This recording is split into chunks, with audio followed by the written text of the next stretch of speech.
மாவட்ட பொதுச்செயலாளர் ராஜு அவர்களே, இங்கே எனக்கு பின்னாலே கண்டன உரையாற்றி இருக்கின்ற இந்து முன்னணியின் மாவட்ட தலைவர் திரு பச்சை பஞ்ச அவர்களே, ஏனைய மாவட்ட பொறுப்பாளர்களே, ஒன்றிய பொறுப்பாளர்களே, பூந்தமல்லி பகுதிவாழ் பெரியோர்களே, இன்றைக்கு இந்த இந்து முன்னணியானது நடத்தக்கூடிய இந்த ஆர்ப்பாட்டமானது அரசாங்கமான தினத்தை பாதுகாக்க வேண்டும் என்பதற்காக இந்து முன்னணி பேரியக்கமானது இன்றைய தினம் இந்த ஆர்ப்பாட்டத்திற்கு தமிழ்நாடு முழுவதும் நடத்தி கொண்டிருக்கிறது சகோதரர்களே. அதோடு மட்டுமல்ல, பழனியே முதற்கு சொந்தமான 100 கோடி ரூபாயுடைய சொத்தானது இன்றைக்கு 2 கோடி ரூபாய்க்கு அவர்கள் இன்றைக்கு உண்ணாவிரதத்தை பழனியிலே துவங்கி இருக்கிறார்கள் சகோதரர்களே. நம்முடைய ஆலயங்கள் இந்த அரசாங்கமோ அரசியல்வாதிகளோ கொடுத்தது கிடையாது. ஒரு அடி நிலம் கூட இந்த அரசாங்கம் கொடுத்ததில்லை. இந்த நாடு சுதந்திரம் அடைஞ்ச பிறகு கூட இந்த கோயிலுக்காக ஏதாவது ஒரு கோயிலை அரசாங்கம் கட்டி உள்ளதா என்பதை நீங்க சிந்தித்து பாருங்கள். எல்லா கோயில்களும் நம்முடைய முன்னோர்கள், நம்முடைய பெரிய மகான்கள், ஆண்டோர்கள் கட்டிய கோயில்கள். அவர்கள் எதற்காக கட்டினார்கள்? ஊர் நன்றாக இருக்க வேண்டும், மக்கள் நன்றாக இருக்க வேண்டும்.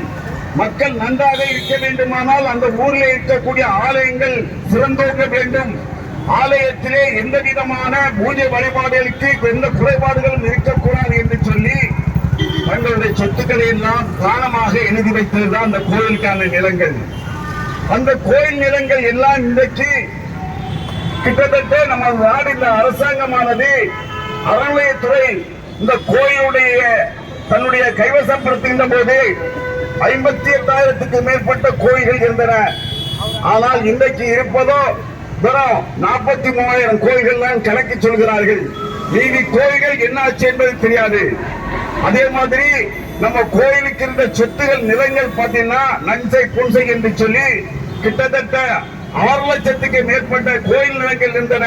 6 லட்சத்துக்கு மேற்பட்ட ஏக்கர் நிலங்கள் இன்றைக்கு அந்த கோயில் நிலங்களை கிட்டத்தட்ட 50,000 ஏக்கருக்கு மேற்பட்ட நிலங்கள் இன்றைக்கு காணாமல் போயுள்ளது. கணக்கில் இல்ல. இந்த நிலங்களுக்கு என்ன கணக்கு சொல்ல போறாங்க இந்த இந்து அறநிலையத்துறை என்பது தெரியல. சோதரர்களே, நம்முடைய கோயில்களை பாதுகாக்குவதற்காக, நாங்கள் கோயிலை பராமரிப்பதற்காக, நிர்வாகம் செய்வதற்காக வந்த என்று சொல்லக்கூடிய அறநிலையத்துறையானது கண்காணிப்பதற்காக, தவறுகள் நடக்காமல் இருப்பதற்காக கண்காணிப்பதற்காக வரப்பட்ட அந்த அறநிலையத்துறையானது இன்றைக்கு எப்படி இருக்கின்றால், ஒரு பொண்ணை கல்யாணம் பண்ணி வைக்கக்கூடியது பந்தல்ல ஐயருடைய வேலை. அந்த கல்யாணம் முடிஞ்ச பிறகு அவர் எல்லாத்தையும் கட்டிட்டு போயிட்டே இருக்கணும்.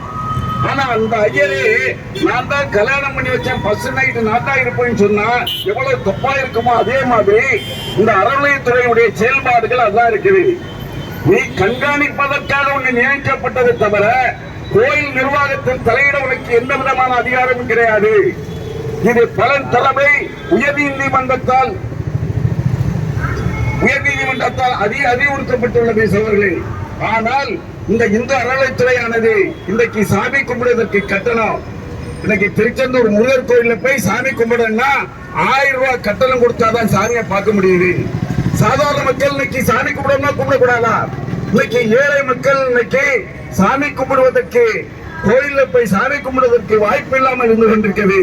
இதிலே பாரபட்சம் காட்டுகிறார்கள். பணம் இருக்கா சாமி கும்பிடலாம், ஏழை சாமி கும்பிட முடியாது என்ற நிலைமை இன்றைக்கு அறநிலையத்துறையால் ஏற்படுத்தப்பட்டுள்ளது. ஆகவேதான் இந்து முன்னணி பேரியக்கமானது இன்றைய தினம் அரசாங்கத்துடைய கவனத்தை ஈர்க்க வேண்டும் என்பதற்காக இந்த ஆலய தரிசனத்தை ரத்து செய்ய வேண்டும் என்ற கோரிக்கையை வலியுறுத்தி இந்து முன்னணி இந்த ஆர்ப்பாட்டத்தை நடத்தியுள்ளது. சோதரே, ஸ்ரீரங்கம் கோயில்ல ஒரு ஏழை ஒரு அம்மா தன்னுடைய உண்டியல்ல சேர்த்து வச்ச பணத்தை ஒரு மஞ்ச துணியில கட்டி கோயில் உண்டியல்ல போடுவதற்காக வராங்க. அந்த அம்மா உள்ள வருவதற்கு கட்டணம் கேட்கிறாங்க. அந்த அம்மா கேட்குது, கிட்டத்தட்ட நான் கிட்டத்தட்ட சேர்த்து வச்சிருக்கக்கூடிய இந்த பணத்தை உண்டியல்ல போட வந்தா நான் அதற்கு கட்டணம் கட்டணுமா என்று சொல்லி அந்த அம்மா வாதாடுது. ஆனா கடைசி வரை அந்த அறநிலையத்துறையில் இருக்கக்கூடிய அதிகாரிகள் அந்த அம்மாவை அனுமதிக்கல. அந்த அம்மா பணத்தை எல்லாம் கொண்டு வந்த பணத்தை அப்படியே வாரி வீசிட்டு போட்டே இருக்குது. ஏன்னா இன்றைய நிலைமை ஒரு சாதாரண ஏழை மக்கள் கோயிலை சாமி கும்பிடுவதற்கு உள்ளது கட்டுப்பாடை வைத்திருக்கிறார்கள். சகோதரர்களே, நமக்கு முன்னால பாருங்க, ராமேஸ்வரத்துல கோயில் இருக்குது. ராமேஸ்வரத்தில் இருக்கக்கூடிய ராமநாதர் கோயில கட்டியது பாஸ்கர சேதுபதி மன்னர்.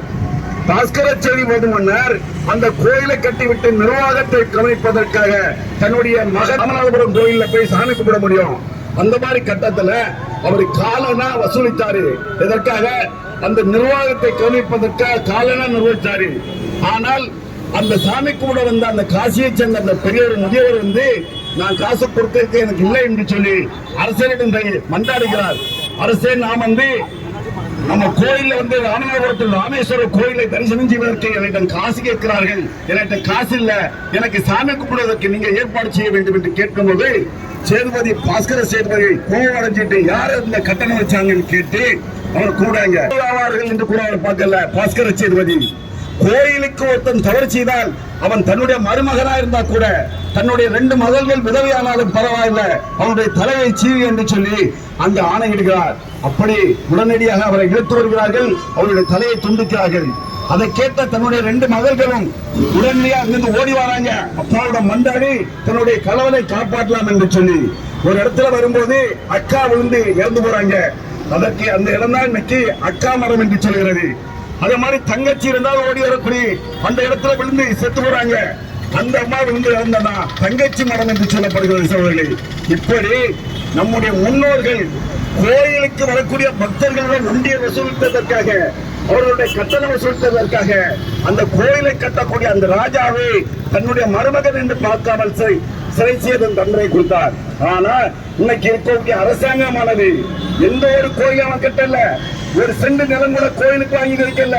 ஆனால் இன்னொரு கோயில் நம்முடைய ஆண்டோர்கள், நம்முடைய முன்னோர்கள் கோயிலுக்காக எழுதி வைத்த நிலத்திலே இன்னைக்கு ஆக்கிரமிச்சு இன்னைக்கு அரசியல்வாதிகள் இன்னைக்கு அந்த நிலத்தை தவறான முறையிலே பட்டாமாற்றம் செய்து கொண்டு அந்த நிலங்களை எல்லாம் இன்னைக்கு அபகரித்துக் கொண்டிருக்கிறார்கள்.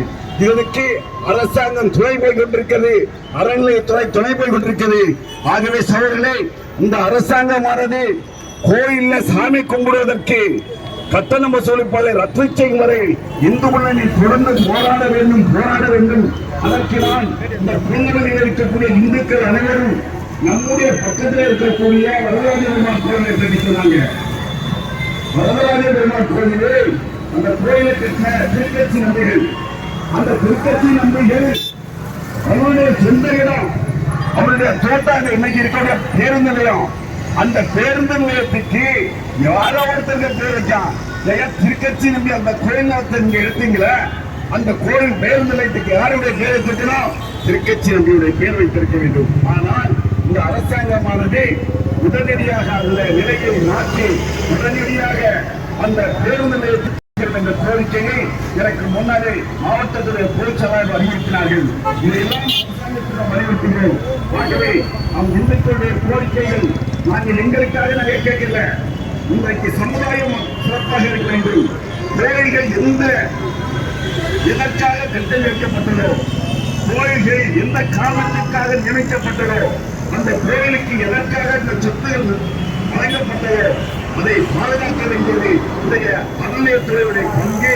அங்கு வரக்கூடிய பக்தர்களை யாருக்கு மேல் வாசல் சாமி கும்பிடுவதற்கு கட்டணம் வசூலிப்பதை உடனடியாக ரத்து செய்ய வேண்டும் என்று மாவட்டத்தின் மூலமாக கேட்டு விடுகிறேன். நன்றி.